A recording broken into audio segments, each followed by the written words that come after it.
아들을 바치다라는 제목으로 하나님의 말씀을 전할 때 크신 은혜가 있기를 축원합니다. 아멘. 이 이야기는요, 아브라함 이야기의 절정입니다. 아브라함이 초기와 달리 그의 신앙의 깊은 성숙을 보여주고 있습니다.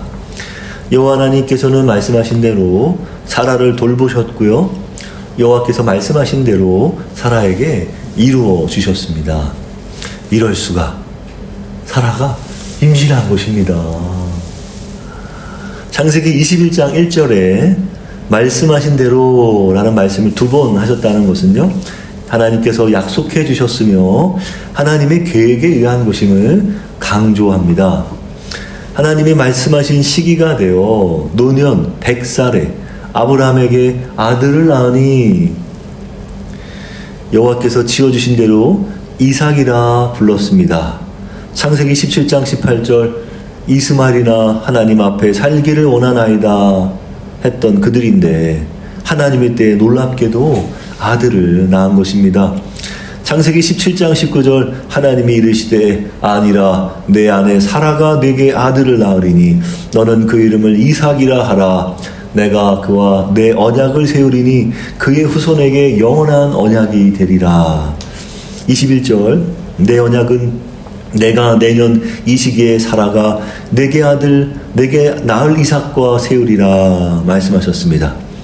그럼에도 그들은 창세기 18장 11절 아브라함과 사라는 나이가 많아 늙었고 사라에게는 여성의 생리가 끊어졌는지라 사라가 속으로 웃고 이르되 내가 노쇠하였고 내 주인도 늙었으니 내게 무슨 즐거움이 있으리오라 할 때 하나님은 창세기 18장 14절 여호와께 능하지 못한 일이 있겠느냐 기한이 이를 때 내가 내게로 돌아오리니 사라에게 아들이 있으리라 재차 단단히 일러둔 것입니다.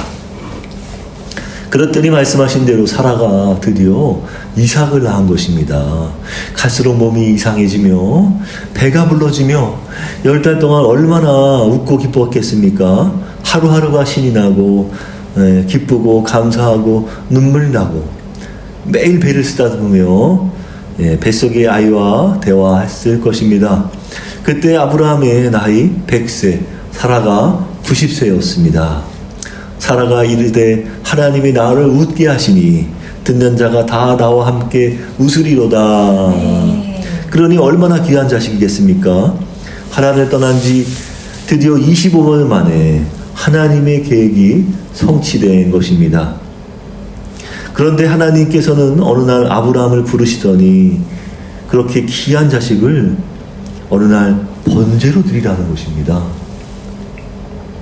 모리아 땅으로 가서 그 아들을 번제로 드리라는 겁니다. 창세기 22장 2절 내 아들 내 사랑하는 독자 이삭을 데리고 모리아 땅으로 가서 내가 내게 일러준 한 산 거기서 그를 번제로 드리라.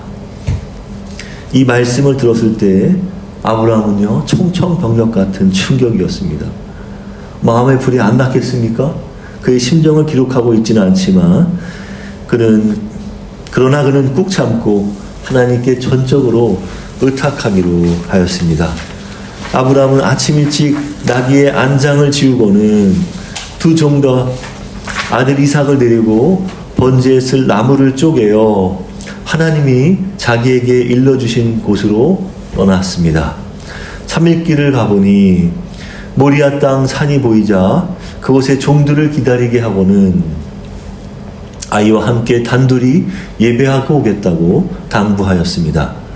그리고는 번제나무를 이삭에게 지우고는 불과 칼을 손에 들고 올랐습니다. 평소와는 다름을 느낀 이삭이 물었습니다. 불과 나무는 있는데 번제할 양은 어디 있나요? 아브라함은 답했습니다. 번제할 어린 양은 하나님이 자기를 위하여 친히 준비하시리라. 아버지와 아들은 말없이 목적지를 향해 걸었습니다. 둘 사이에는 무거운 긴장감이 감돌았습니다. 하나님이 일러주신 약속 장소에 도착하자 아브라함은 제단을 쌓아놓고 나무를 벌려놓고는 글쎄 아들 이삭을 결박하여 제단 나무에 올려놓은 것입니다. 이삭은 아버지 결박에 저항하지 않고 순순히 따랐습니다. 그는 손과 발이 결박되었고 그대로 제물로 드려진 것입니다. 자신이 제물로 드려지는 순간 이삭은 죽음을 각오한 것입니다. 그리고는 손을 들어 칼을 잡고 그 아들을 잡으려 하자 여호와의 사자가 아브라함을 급히 제지하였습니다. 아브라함아, 아브라함아. 아브라함이 이르되 내가 여기 있나이다. 사자가 이르시되 그 아이에게 내 손을 대지 말라. 그에게 아무 일도 하지 말라. 내가 내 아들 내 독자까지도 내게 아끼지 아니하였으니 내가 이제야 내가 하나님을 경외하는 줄 아노라. 사자의 음성이 사라지자 아브라함은 이내 안도하였습니다. 아브라함이 눈을 들어 살펴본 즉 한 수장이 뒤에 있는데 뿔이 수풀에 걸려 있는지라. 아브라함이 가서 그 수장을 가져다가 아들을 대신하여 번제로 드렸더라. 이로써 아브라함은 하나님의 테스트에 통과한 것입니다. 이에 하나님은 아브라함에게 처음 약속하신 대로 내 씨가 크게 번성하도록 복을 주겠다고 재차 약속해 주셨습니다. 내가 나를 가리켜 맹세하노니 내가 이같이 행하여 내 아들 내 독자도 아끼지 아니하였은즉 내가 내게 큰 복을 주고 내 씨가 크게 번성하여 하늘의 별과 같고 바닷가의 모래와 같게 하리니 내 씨가 그 대적의 성문을 차지하리라. 또 내 씨로 말미암아 천하 만민이 복을 받으리니 이는 내가 나의 말을 준행하였음이니라 하셨다 하니라. 이 가혹한 시험에 아브라함은 합격하였습니다. 자신의 씨가 큰 복을 받으며 자신으로 인해 천하 만민이 복을 얻게 된 것입니다. 이 사건을 통하여 우리가 얻는 교훈은 이렇습니다. 하나님께서는 인간을 바치는 인신대사를 원하시는 것이 아닙니다. 그럼에도 하나님께서 아브라함에게 이삭을 바치라 시험하신 것은 자신이 사랑하고 의지하는 것이 아들인지 아들을 준 하나님인지 마음의 중심을 확인하고자 하셨습니다. 하나님보다 하나님의 주신 선물에 더 마음을 빼앗기는 것은 하나님께 올바른 신앙이 아닙니다. 하나님은 세상 무엇보다 영광과 존귀와 찬양을 받으셔야 하는 분입니다. 아들은 실제 노년에 자신이 의지할 수 있는 대상이었습니다. 아브라함은 100살에 얻은 아들을 그 누구보다 사랑하였습니다. 아들 이삭은 노년의 기쁨과 웃음과 안락과 평안과 희망과 행복이었습니다. 아브라함은 하나님께로부터 이 시험을 받았을 때 아차 싶었습니다. 고생하여 하나님이 주신 선물인데 아들을 사랑함이 하나님보다 더한가? 나는 하나님보다 아들을 더 사랑하는가? 하나님인가 아들인가? 그는 선택해야 했습니다. 어쨌건 아들만 사랑해왔던 자신의 마음에 깊은 죄책감이 들었을 것입니다. 이삭이 하나님보다 더 소중하거나 신뢰함을 받아야 할 이유는 없었습니다. 그렇게 그는 두말 않고 순종하기로 한 것입니다. 아들 자체로 행복한가, 아들을 주신 하나님으로 행복한가 말입니다. 아브라함은 아들 사랑을 버리고 맹목적 감기로 아들을 바친 게 아닙니다. 자신의 능력으로 낳은 것도 아님을 그는 뼈저리게 알고 있었습니다. 아들을 주신 분이 하나님이신데 어찌 자신의 소유라 주장할 수 있겠습니까?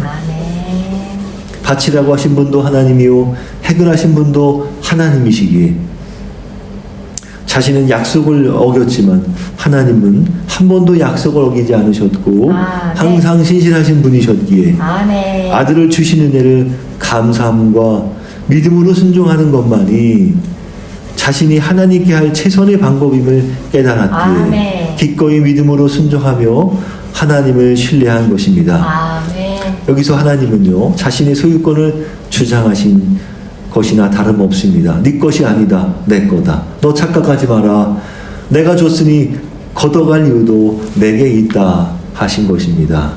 히브리서 11장 17절로 19절 아브라함은 시험 받을 때 믿음으로 이삭을 드렸으니 그는 약속들을 받은 자로되 그 외아들을 드렸느니라. 그에게 이미 말씀하시기를 내 자손이라 칭할 자는 이삭으로 말미암으리라 하였으니 그가 하나님이 능히 이삭을 죽은 자 가운데서 다시 살리실 줄로 생각한지라 비유컨대 그를 죽은 자 가운데서 도로 받은 것이니라. 아멘. 이삭을 죽일지라도 하나님께서 다시 살려주실 것이라는 부활신앙을 갖고 그는 주저없이 칼을 내리치려 했던 것입니다.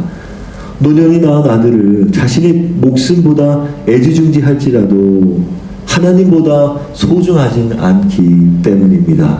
아멘. 결론입니다. 우리는 어떤가요? 우리가 의지하는 게 무엇인가요? 하나님보다 앞서는 게 과연 무엇인가요? 우리도 하나님이 주신 선물, 하나님보다 아끼고 사랑하고 소중히 여기고 있지 않습니까? 또 체면과 자존심, 힘과 권력, 명예, 건강, 젊음, 아름다움, 학력과 직업, 무엇이 나에게서 하나님보다 존대와 신뢰를 받고 있나요? 가슴에 손을 얹고 판단해 보시길 바랍니다. 꼭 시험을 받고 그때 가서야 정신 차리겠습니까? 그렇다면 우리도 종종 아브라함처럼 하나님의 비정한 시험 때에 오를 것입니다. 하나님의 훈련에 뛰어드십시오. 순종이 제사보다 낫습니다. 아멘. 신앙이란 자신을 하나님께 내던지는 도전과 모험입니다. 그렇게 오직 하나님께만 경외하고 드리며 섬기며 충성하는 내 신앙이 하나님께 진심인 것을 기꺼이 하나님께 밝히는 사랑하는 우리 야르덴 교회 여러분 되시길 축복합니다. 아멘. 이 시간 기도하겠습니다.